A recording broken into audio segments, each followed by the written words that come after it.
Halo, apa kabar semuanya? Jumpa lagi dengan saya di Okirizan Channel. Oke, pada kali ini kita akan melihat bagaimana sih contoh program, beda programnya kalau disusun menggunakan teknik terstruktur dengan teknik OOP. Jadi untuk contohnya sendiri kita akan buat di dalam menggunakan aplikasi GCreator. Oke. Jadi langsung saja ya. Jadi biar kita tahu bagaimana sih karakteristik dari kedua teknik ini. Saya langsung ke contoh programnya.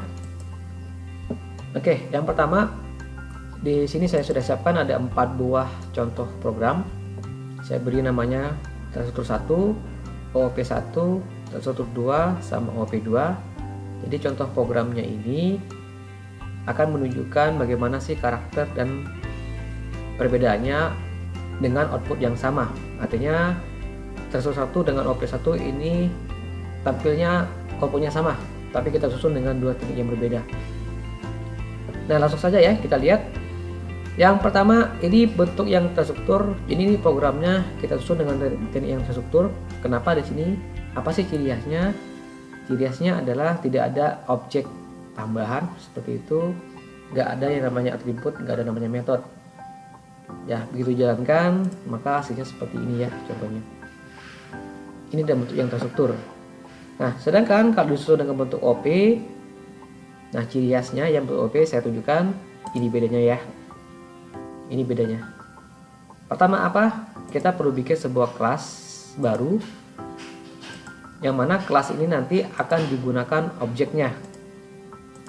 Ada objek yang menggunakan kelas ini. Ya, saya tunjukkan ya, ini yang terstrukturnya seperti ini bentuknya.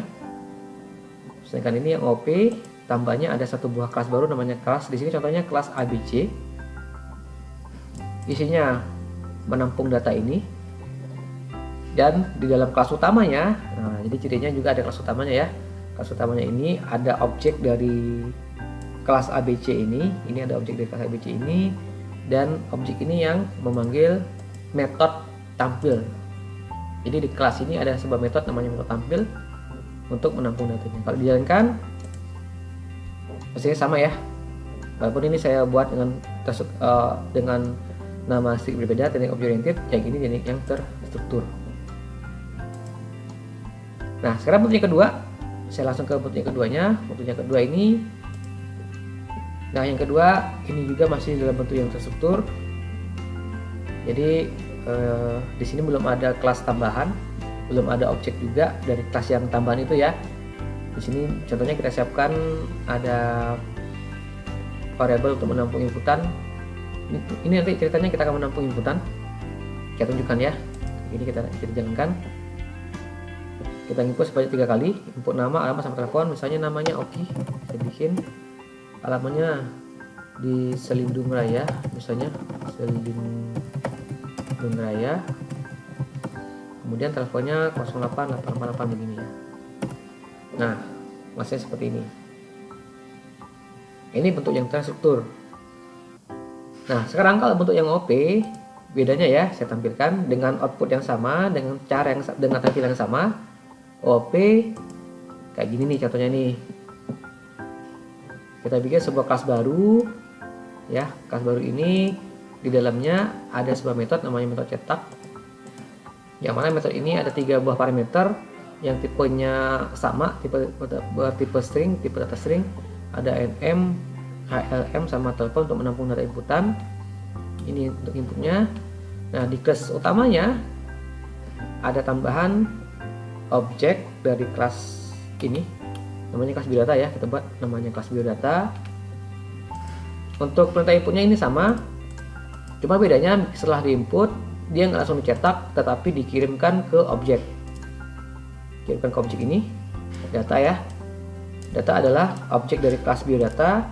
Nah, objek dari kelas biodata ini dia mengambil metode cetak, dan yang dikirim itu adalah isi dari variabel inputan ini.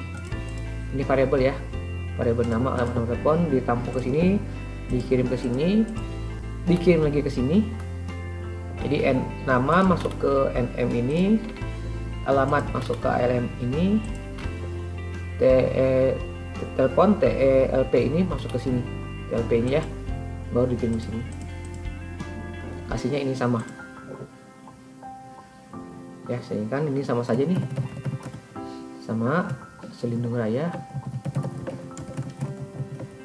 Telepon ini sama. Nah, kasihnya sama ya, seperti ini.